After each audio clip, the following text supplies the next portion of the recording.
It only took 14 steps and one misplaced sock for the ordinary to vanish, leaving Bakugo and Kirishima to realize that being pro-heroes doesn't mean a thing when the person they're most desperate to protect is falling in their own hallway. The morning had been ordinary, in the way that only deceptively dangerous mornings are. Bakugo's in the kitchen, the smell of miso and grilled fish threading through the apartment, his movements brisk and efficient, the way they always were when he cooked, like even breakfast was something to be on. Kirishima was in the shower, his voice carrying through the thin bathroom door, humbling some pop song he only ever admitted to liking when he thought no one was listening. You were at the top of the stairs, 14 weeks along, and your body had started doing things without consulting you first. Your center of gravity had quietly shifted some time in the last 2 weeks, and you hadn't fully accounted for it. Not the way you should have. Not this morning, when you were still half asleep and wearing socks on hardboard, and carrying the empty glass you brought to bed last night. Your foot caught the edge of the first step wrong. That was all it took. The glass shattered somewhere below you. Your shoulder hit the wall. Your hip hit a step. You tried to grab the railing and caught only air. And then you were at the bottom, crumpled against the landing, and the world was very, very still. The hell was. Bakugo came around the corner from the kitchen, dish towel thrown over his shoulder, and stopped. For exactly 1 second he didn't move.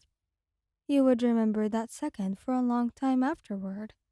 The way his face did something complicated and fast, cycling through things he would never, in millions of years, say out loud. And then he crossed the room in 4 steps and dropped to his knees beside you. Don't move. His voice was rough. Where does it hurt? Everywhere.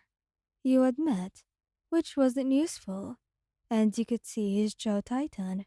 Be specific. My hip, my shoulder.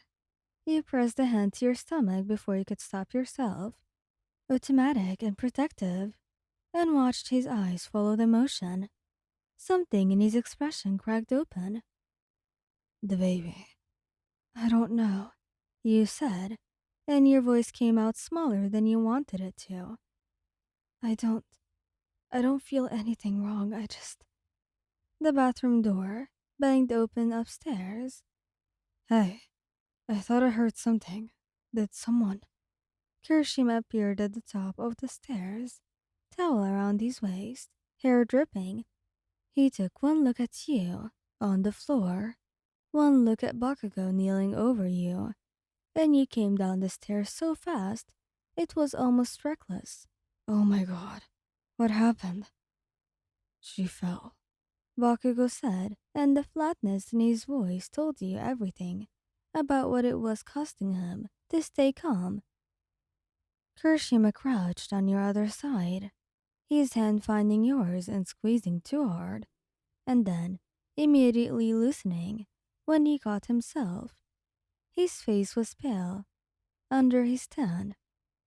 Are you okay? Are you... the baby? Is he... We're going to go to the hospital, Bakugo said, already standing, already reaching for you.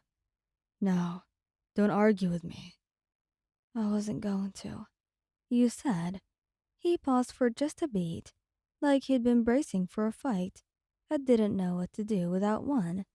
And then he slid one arm beneath your knees and one behind your back and lifted you like it was nothing, like you weren't grown, like you weren't 14 weeks pregnant and absolutely capable of walking if the world would stop spinning for 10 seconds. Katsuki, I can walk. I said, don't argue with me.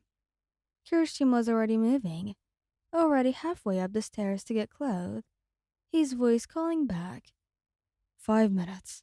I'll be ready in 5 minutes. Don't leave without me. Then move, shitty hair. I am moving. You pressed your face against Bakugo's shoulder and closed your eyes and focused on breathing. His arms tightened fractionally. The hospital waiting room was beige and fluorescent and smelled like antiseptic. And Bakugo had already gotten into one minor argument with the woman at the front desk about how long triage was taking. Kirishima physically steered him to a chair and sat beside him like a human barrier. Kirishima's knee was bouncing with a restless anxiety that he was doing a terrible job of hiding. You were behind the curtain with a doctor and a gel-covered ultrasound wand and the specific, terrible silence of waiting to be told something. The heartbeat, when it came through the speaker, sounded like a hummingbird. Strong, the doctor said, and the word went through you like warm water. Good placement, good rate. The placenta looks good as well. Any cramping?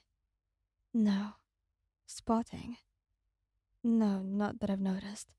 She clicked off the machine and handed you paper towels for the gel.